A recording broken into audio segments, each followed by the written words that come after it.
Kalian tidak akan percaya ini. Aku bisa dengar mereka tertawa dari balik pintu. Itu istriku, wanita paling luar biasa di dunia. Dan anak-anak kami. Rumah ini seharusnya menjadi stasiun pusat kebahagiaan kan? Tapi kenapa aku di sini? Di peron yang paling gelap, merasa lebih sendirian dari sepanjang hidupku. Dulu, hatinya adalah markas utamaku. Sekarang, aku bahkan gak yakin namaku ada di daftar tamu. Pernahkah kalian merasa seperti hantu di rumah kalian sendiri? Terlihat, tapi tidak benar-benar dirasakan. Ini bukan drama soal kebencian. Ini adalah kisah tentang bagaimana koneksi kami meredup perlahan. Seperti sinyal yang melemah di tengah-tengah keluarga yang kelihatannya sempurna.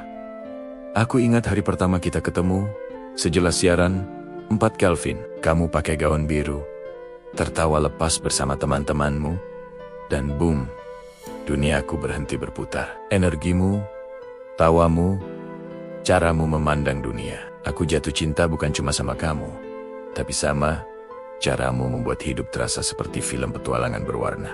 Tahun-tahun awal pernikahan kita itu level legenda. Kita adalah tim yang tak terkalahkan. Membangun segalanya dari nol. Mimpi kita adalah denah bangunannya. Dan tawa kita adalah semen yang merekatkannya. Aku kangen malam-malam. Kita nggak tidur.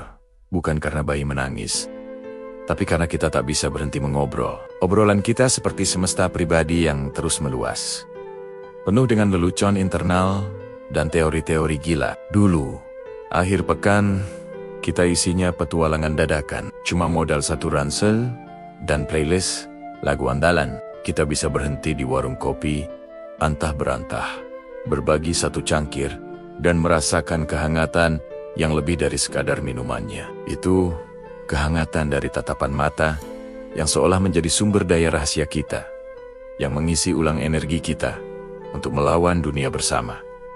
Dulu, tidak ada topik yang terlarang. Ruang di antara kita selalu penuh koneksi. Dia bukan cuma istriku, dia adalah partner in crime-ku, sahabat terbaikku. Rumah bukanlah bangunan ini. Rumah adalah dimanapun dia berada. Itulah kita. Yang dulu, kita yang sekarang terasa seperti stasiun radio favorit yang frekuensinya hilang, hanya menyisakan desisan statis dan rasa rindu yang brutal saat aku bangun. Lalu, mereka datang. 2 anggota baru masuk ke dalam tim kita. Kebahagiaan yang mereka bawa itu murni dan melimpah. Aku melihatmu berubah dari wanita yang kucintai menjadi pahlawan super. Setiap pagi, kamu melawan rasa lelah. Setiap malam, kamu menenangkan tangis mereka dengan kesabaran tingkat dewa. Kamu adalah benteng mereka, pusat alam semesta mereka. Dan aku, dengan bangga, menonton dari barisan penonton. Awalnya aku tidak sadar, pergeseran ini terjadi seperti air laut yang surut. Sangat pelan, sampai kamu baru sadar saat perahumu sudah terdampar di pasir. Obrolan malam kita, yang dulu penuh mimpi, sekarang menjadi laporan harian. Jadwal imunisasi, perkembangan motorik, harga susu yang naik. Aku coba menyisipkan ceritaku soal proyek besarku di kantor, tapi matamu yang lelah, fokusnya sudah terkunci pada anak-anak. Sayang, tadi di kantor, aku memulai SST. Nanti anak-anak bangun. Potongmu. Tatapanmu tak lepas dari monitor bayi. Aku mengerti. Tentu saja, menjadi ibu adalah pekerjaan 24/7 tanpa henti. Jadi, aku coba terus. Aku coba bantu. Berharap bisa mencuri sedikit waktu untuk kita. Tapi waktu berdua, terasa seperti makhluk mitos. Aku sering mendengar ceritanya, tapi tak pernah melihatnya. Sentuhan kita juga berubah. Pelukan selamat datang, sekarang terasa seperti formalitas cepat. Usahaku menggenggam tanganmu sering gagal, karena kamu sedang melipat baju atau menyiapkan bekal. Nanti ya, capek banget. Menjadi kalimat yang paling sering ku dengar. Seperti notifikasi kekalahan dalam sebuah permainan. Aku mulai merasa peranku ditulis ulang tanpa sepengetahuanku. Aku bukan lagi pemeran utama pria. Aku adalah pemeran pendukung yang perannya jelas penyedia, dana tukang reparasi, dan sopir. Aku dibutuhkan untuk fungsi, tapi tidak diinginkan untuk inti cerita. Aku melihatmu merawat anak kita yang sakit dengan cinta luar biasa. Dan aku kagum. Tapi pada saat yang sama, ada pertanyaan pahit muncul. Kapan terakhir kali kamu bertanya, bagaimana kabarku? Perlahan, aku berhenti mencoba. Aku berhenti berharap. Aku membangun benteng di sekitar rasa sepiku. Karena menyuarakannya terasa sangat egois. Rasanya seperti mengeluhkan gerimis. Sementara istriku sedang berjuang di tengah badai demi anak-anak kami. Aku sangat mencintai ibu dari anak-anakku. Tapi aku rindu istriku. Aku sangat merindukannya. Puncaknya terjadi di hari ulang tahun pernikahan kita yang ke-10. 1 dekade, seharusnya ini menjadi perayaan besar. Aku tahu, pesta mewah itu mustahil. Jadi, aku siapkan kejutan di rumah. Aku pulang lebih cepat, membawa kue keju favoritnya dan minuman spesial. Anak-anak sudah tidur. Misi dimulai. Aku nyalakan lilin, memutar lagu-lagu kenangan kita, dan menata meja untuk berdua. Aku berharap malam ini saja kita bisa kembali menjadi tim yang dulu. Aku menunggunya 1 jam. Playlist laguku mulai berulang. Aku kirim pesan, ada kejutan di ruang makan sayang. Tidak ada balasan. Setengah jam kemudian, aku mengintip ke kamar. Dan di sana, dia tertidur di kursi sebelah ranjang anak kami. Wajahnya begitu lelah, tapi damai. Melihatnya seperti menyaksikan seorang pejuang yang beristirahat. Setelah pertempuran hebat, hatiku bangga. Tapi sekaligus hancur, menyadari aku bahkan bukan bagian dari pertempuran itu. Aku kembali ke ruang makan sendirian. Lilin-lilin mulai meleleh, menjadi penanda waktu kesunyianku. Kue keju itu tak tersentuh. Aku duduk, menatap lurus ke kursi kosong di seberangku. Malam itu, kursi kosong itu bukan lagi sekadar perabotan. Itu adalah monumen untuk semua obrolan yang gagal, semua pelukan yang tak sampai, dan semua kerinduan yang tak terucap. Aku tidak marah padanya. Aku tidak bisa. Aku hanya merasakan kesedihan yang tak berdasar. Malam itu, aku akhirnya sadar.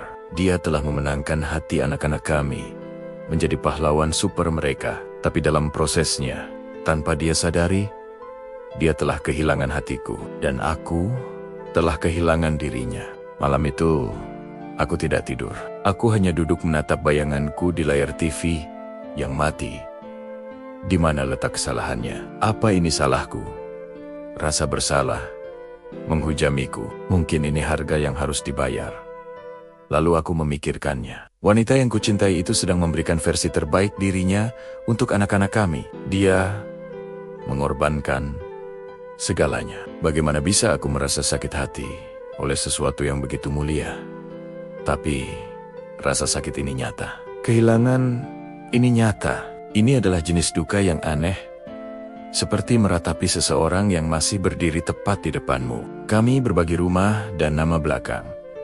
Tapi kami seperti 2 planet yang berbagi tata surya yang sama, terikat oleh gravitasi keluarga, namun masing-masing berotasi di orbit yang sepi. Aku sadar, cinta terkadang tidak lenyap dalam ledakan amarah. Kadang, cinta hanya terkikis perlahan, seperti tebing yang terkikis oleh ombak kelelahan yang datang tanpa henti. Terkikis oleh ribuan percakapan yang tak pernah dimulai karena terlalu capek. Dan kemudian, aku membaca fakta ini. Penelitian menunjukkan bahwa hampir 2 dari 3 pasangan mengalami penurunan kepuasan hubungan setelah memiliki anak pertama. 2 dari TIK. Mengetahui itu sama sekali tidak membuatku merasa lebih baik. Aku menatap foto pernikahan kami. 2 orang yang tersenyum, penuh harapan, tidak tahu apa-apa tentang tantangan yang menunggu. Aku ingin berkata pada lelaki di foto itu, hargai setiap detiknya, karena suatu hari, hal-hal kecil itulah yang akan paling kamu rindukan. Jadi, apakah cinta kami mati? Tidak. Ia hanya berevolusi menjadi benteng pertahanan paling kuat untuk keluarga kami. Aku sangat mencintai keluarga yang telah kita bangun ini. Aku tidak akan menukarnya dengan apapun. Tapi di sudut hatiku, ada duka. Aku berduka untuk tim legendaris yang dulu. Aku berduka untuk sepasang sahabat yang berbagi semua rahasia. Aku berduka untuk sepasang kekasih yang merasa dunia hanya milik berdua. Aku mencintai ibu dari anak kaniku dengan segenap jiwa. Tapi aku tidak tahu bagaimana caranya menemukan istriku kembali di dalam dirinya.